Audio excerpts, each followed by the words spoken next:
By Lauren Hepler, Cal Matters. When a strange and deadly virus shut down Hollywood last March, Alexander Shea knew he had to move fast. But to where? The 24-year-old actor and usher at Beverly Hills Wallace Annenberg Theater was out of work overnight. Soon, the whole economy shut down. When rumblings about closing state borders got louder, Shea piled what he could in his Mustang and left his $1.500 a month, 390-square-foot Glendale apartment for his hometown. Lee este artículo en español. My girlfriend and I were in the car with our dog driving to St. Louis, Shea said. I got like 3 hours of sleep in 2 days. Stories of mid-pandemic moves like Shea's have reignited familiar fears about California residents and businesses fleeing for more affordable alternatives, especially with added remote work flexibility. But new moving data and unusually busy California real estate agents cast doubt on the exodus panic that's taken hold in the press and far-right social media circles. Perhaps the better questions are whether the shifts are temporary, or what might happen once the state's eviction moratorium lifts.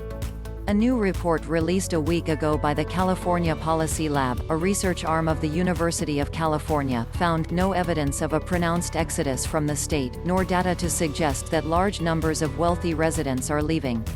Two notable exceptions: the city of San Francisco saw a large year-over-year loss, and the state as a whole saw more departures and fewer arrivals in the final quarter of 2020.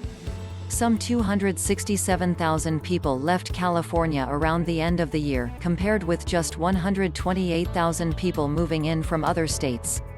To date, the pandemic has not so much propelled people out of California as it has shifted them around within it, according to the report. The absence of a pronounced exodus from the state should come as a relief to people concerned about effects on state tax revenues.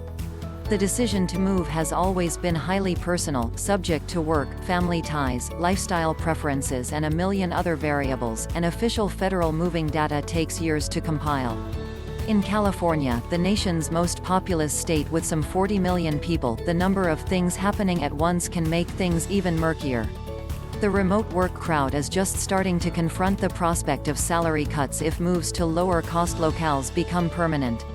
Arts advocates warn of a cultural depression after 175,000 creative jobs vaporized during the pandemic.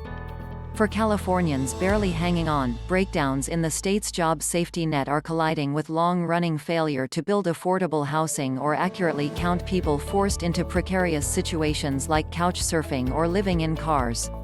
Through it all, the state wound up with $26 billion more than expected, thanks largely to tax receipts from wealthy individuals who are still here.